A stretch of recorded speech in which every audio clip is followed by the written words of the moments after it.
غریب نواز نے کیسے پڑھایا جنات کو کلمہ، جن کو کلمہ کیسے پڑھایا۔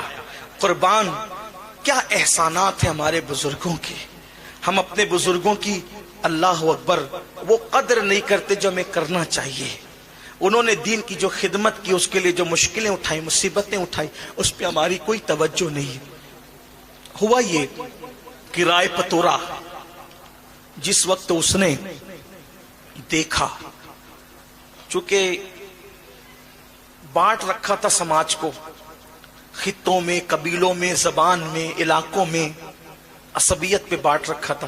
غریب نواز ایک کرنے آئے تھے، ایک کرنے۔ جب رائے پتورا نے دیکھا کہ سرکار غریب نواز رضی اللہ تبارک و تعالیٰ عنہ کے ہاتھ پر لوگ اسلام قبول کرتے جا رہے ہیں، لوگ جڑتے جا رہے ہیں، کیا ہوا؟ اس کو بڑا ٹینشن تھا، میرا تختہ نہ پلٹ جائے، میری حکومت نہ چلی جائے۔ اپنے آپ کو سمجھتا تھا بہت پاورفل، لیکن یہ بھی سمجھتا تھا اچھی طرح کہ یہ فقیر جو کر سکتا ہے وہ کچھ نہیں، کوئی نہیں کر سکتا۔ اس نے سوچا لوگ اس کی طرف جا رہے ہیں، بڑھ رہے ہیں، اس کو ختم کرو۔ جادو کروایا، مشہور بات ہے، جادو کروایا، پتھر کو 2 انگلیوں پہ روک دیا غریب نواز۔ آپ نے سنا ہے، بار بار سنا ہے۔ پانی بند کیا، غریب نواز نے کاسے میں سمیٹ لیا، کاسے میں سمیٹ لیا پورے انا ساگر کو۔ پھر کیا ہوا؟ پھر سانپ بھیجے، بچھو بھیجے، بہت کچھ کیا۔ آخری میں جب سب کر کے تھک گیا تو ایک جنات تھا، اجمیر معلیٰ کی سرزمین پہ انا ساگر کے کنارے کھڑے رہتا تھا، لوگ اس کی عبادت کرتے تھے۔ آخری حربہ اجمیر والوں کے لیے، مدد کے لیے وہی تھا کہ جنگوں میں ادھر ادھر جب بہت مشکل آتی تو کہتے سادی دیو کو تو مدد کر۔ کہا جاتا ہے کہ جب وہ چلتا تھا تو ایسے پیر رکھتا تھا کہ زمین میں دھمک ہوتی تھی، لوگ ڈرتے تھے اس سے۔ رائے پتورا نے کہا وہ فقیر 2 انگلیوں کے درمیان مسل دینا اس کا کام ہے، اس کا اتنا چھوٹا سا کام ہے، بس کہ اسے مسل دیا جائے۔ وہ چھوڑتا ہی نہیں ہے ہندوستان، اجمیر چھوڑ کے جاتا ہی نہیں ہے، لوگ مسلمان ہوئے جا رہے ہیں، اس کے قریب ہوئے جا رہے ہیں، جا اور اس کا قصہ تمام کر دے۔ اس نے کہا یہ تو میرے لیے چھوٹی سی بات ہے۔ وہ ہنسا اور ہنس کر کے کہا مجھے لیے چھوٹی سی بات ہے۔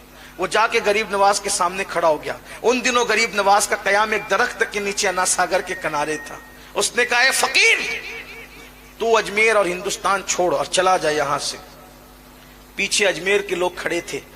یہ اجمیر اس لیے کہہ رہا ہوں کہ میں تاریخ بیان کر رہا ہوں، ورنہ جب بھی ہم غریب نواز کی نسبت سے شہر کا نام لیتے ہیں تو اجمیر معلیٰ اور اجمیر شریف کہتے ہیں۔ یہی ہمیں تعلیم دی گئی ہے، ہمیں حکم بھی ہے، ادب ہی ہمارا مسلک ہے، ادب ہمارا مذہب ہے۔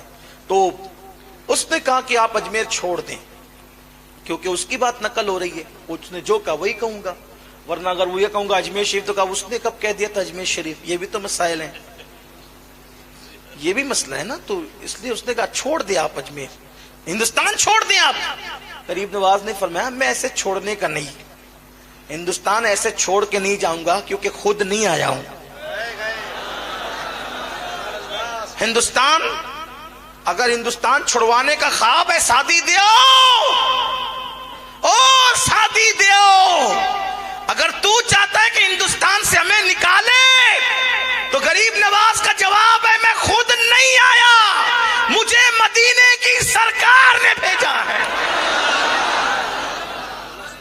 ایسے نہیں جاؤں گا، نہیں جاؤں گا ایسے، بلکہ مر کے بھی نہیں جاؤں گا۔ ہاں، مر کے بھی کوئی نہیں لے جا سکتا ہمیں۔ کیوں؟ اس لیے کہ یہ ہندوستان کا سینہ ہمارے لیے قدرت نے مخصوص کر دیا۔ غریب نواز آج بھی اس کے سینے میں آرام کر رہے جس سے اجمیر معلیٰ کہا جاتا ہے۔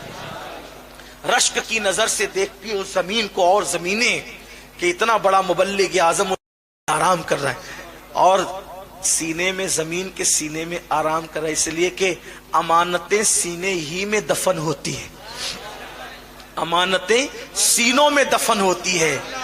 ہم گھسپیٹیے لوگ نہیں ہیں، ہندوستان میں امانت ہے ہندوستان کی،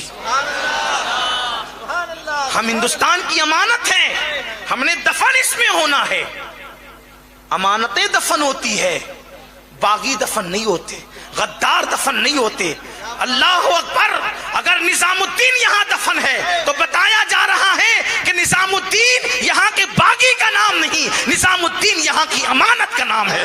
قطب الدین اگر یہاں دفن ہے تو قطب الدین یہاں کے باغی اور لٹیرے کا نام نہیں، قطب الدین بختیار کاکی ہندوستان کی امانت کا نام ہے۔ یہ امانتیں ہندوستان کی، اور انشاءاللہ قیامت کے دن اسی زمین سے یہ امانتیں اٹھے گی۔ یہ اس زمین کی بھی امانت ہے اور ہمارے مذہب کی بھی امانت ہے۔ یہ اولیاء اللہ کے آستانے۔ اللہ اکبر۔ تو سرکار سلطان الہند غریب نواز نے کہا کہ میں ایسے نہیں جاؤں گا، تیرے کہنے سے نہیں، کہا پھر مرنے کے لیے تیار ہو جا، دھمکی دے رہا ہے، مار ڈالیں گے تمہیں۔ غریب نواز نے کہا ٹھیک ہے، ہمارا ایمان ہے مسلمانوں کا، اگر اللہ نے موت لکھی ہے تو تیرے مارے بغیر بھی ہم مریں گے، اگر موت لکھی ہے تو مر جائیں، اور نہیں اس نے موت لکھی ہے تو پوری دنیا کے لوگ جمع ہو جائیں مارنے کے لیے، ہمیں مار نہیں سکتے۔ زندگی اور موت کا فلسفہ یہی ہے، پوری دنیا کسی کو مارنے کے لیے جمع ہو جائے اور اللہ نے موت نہیں لکھی ہے، نہیں مار سکتے۔ تاریخ بھری پڑی ہے، تاریخ۔ نمرود مارنا چاہتا تھا ابراہیم علیہ السلام کو، پوری نمرودی پارٹی جمع تھی، آگ میں ڈال دیا، مار سکے۔ فرعون مارنا چاہتا تھا موسیٰ علیہ السلام کو، اللہ نے اس کے گھر میں پرورش کروائی۔ دیکھو تو صحیح، لیکن کوئی بنے تو صحیح مسلمان، کوئی آئے تو صحیح اسلام کی طرف، کوئی آئے تو صحیح قرآن کی طرف، کوئی آئے تو صحیح مذہب کی طرف، کوئی آئے تو صحیح مسلک کی طرف۔ اللہ اکبر۔ وہ یقین پختہ کرو، جس دن مسلمانوں اپنا یقین اللہ پر پختہ ہو گیا، اس دن مارنے والے پالنے پر مجبور ہوں گے، لیکن ہمیں اپنا یقین پختہ کرنا ہوگا۔ سرکار غریب نواز نے فرمایا تو نہیں مار سکتا مجھے، میرے اللہ نے اگر میری موت نہیں لکھی تو تو نہیں مار سکتا مجھے۔ اور پھر آپ نے اس پر ایک حملہ خود کیا، فرمایا کیوں نقصان اٹھاتا ہے، نقصان کیوں اٹھاتا ہے، تو بھی کلمہ پڑھ مسلمان ہو، فائدے میں رہے گا، تیری مراد پوری ہوگی، تیری تمنا پوری ہوگی۔ پیچھے لوگ کھڑے تھے، اب اگر جو لوگوں کا خدا بن کے کھڑا ہو اور کوئی اس کو کہے کہ تیری بھی مراد پوری ہوگی، جو لوگوں کی مرادیں جو ہے وہ باتیں کرتا ہے پوری کرنے کی، اگر اس کی مراد کی بات کی جائے تو اس کو شرمندگی نہیں ہوگی۔ اس نے کہا میری کیا مراد ہو سکتی ہے؟ فرمایا بتاؤں؟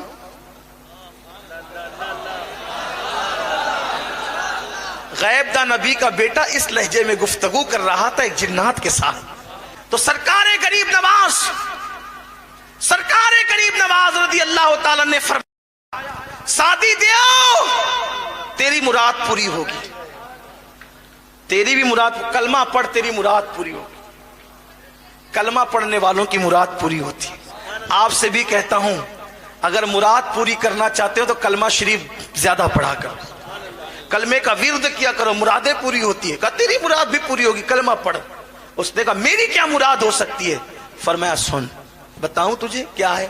کہا سن، ایک مورت ہے، ایک مورت ہے، پتھر کی مورت جو بہت سلیقے سے تراشی ہے سنگ تراش نے، اور اس کو دیکھ کر تو اس پر شیدا اور فدا ہے، دن بھر یہاں کھڑا رہتا ہے اور جب لوگ سو جاتے ہیں تو رات کو جا کر کے اس بت خانے میں اس مورتی کے پیروں کے پاس بیٹھ کر کہتا ہے مجھ سے بات تو کر، مجھ سے بات تو کر، مجھ سے کلام تو کر، مجھ سے بات تو کر، مجھ سے کلام تو کر۔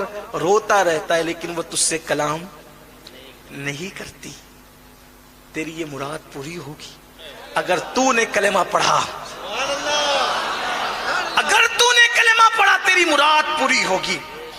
سیرت النبی کا یہ پہلو، جنات کو کلمہ پڑھانے والا، میرے غریب نواز کی زندگی میں کس شان سے آیا ہے۔ اللہ اکبر فرمایا کلمہ پڑھ، اس نے کلمہ پڑھا، کس لیے کہ محبت کیا نہ کروائے۔ اب تو وہ سارے بھکتوں کو چھوڑ کر یہ خود بھکت ہوا اور اس نے کہا کہ کلمہ پڑھا، کلمہ پڑھنے بعد کہا حضور اب اس سے ذرا بات کروا دیں، چلیں اور بات کروا دیں۔ فرمایا تو خود جا، روز جاتا تھا ہمارے بغیر جاتا تھا، آج ہمارے کہنے پہ جا، سبحان اللہ، تاکہ پتا چلے محمد الرسول اللہ کے غلاموں کے کہنے کی شان کا عالم کیا ہے، سبحان اللہ، ان کی بولی کی شان کا عالم کیا ہے۔ جب غلاموں کا یہ عالم ہے تو سید الانبیاء کا عالم کیا ہوگا؟ جب ان کے گدا بھر دیتے ہیں شاہان زمانہ کی جھولی، محتاج کا جب یہ عالم ہے مختار کا عالم کیا ہوگا؟ کہ جا اور جا کر اس کا ہاتھ پکڑ کر کہنا چل تجھے معین الدین بلاتے ہیں، جا کر کہنا چل تجھے معین الدین بلاتے ہیں، ہاتھ پکڑ کر کہا چل تجھے معین الدین بلاتے ہیں، وہ حقیقت میں چلنا شروع کر دے۔ سبحان اللہ، سبحان اللہ۔ حضور غریب نواز اس کا نکاح اس کے ساتھ کہتے ہیں، وہ کہتا ہے حضور میں آج بہت خوش ہوں، شاد ہوں میں آج۔ فرمایا ہم نام بدلتے تیرا، تو ہمیشہ شاد رہے گا، تو شادی تھا اب تک، اب تو ہو گیا شادی، شادی کر کے تو شادی ہو گیا، تیرا نام اب تو شادی ہے، تو ہمیشہ شاد رہے گا، شاد رہے گا، یعنی تو آباد رہے گا، خوش رہے گا۔ اس طرح اس کو کلمہ پڑھایا، اس کو خوشیاں عطا کی۔ یہ غریب نواز ہے۔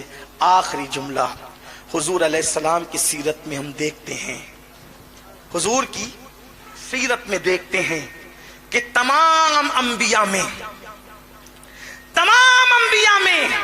سب سے زیادہ جس کے ہاتھ پر لوگ مسلمان ہوئے ہیں وہ مصطفیٰ جان رحمت کی ذات ہے۔ تمام انبیاء میں سب سے زیادہ جس کے ہاتھ میں لوگ مسلمان ہوئے ہیں وہ مصطفیٰ جان رحمت کی ذات ہے۔ تمام اولیاء میں سب سے زیادہ جس کے ہاتھ پہ لوگوں نے کلمہ پڑھا ہے وہ میرے خواجہ ہندوستان کے راجہ سرکار غریب نواز کی ذات ہے۔ ان کے ہاتھ پر لاکھوں لوگوں نے اسلام قبول کیا، اور آج ہند کی سرزمین انہی کی برکتوں سے شاد و آباد نظر آ رہی ہے۔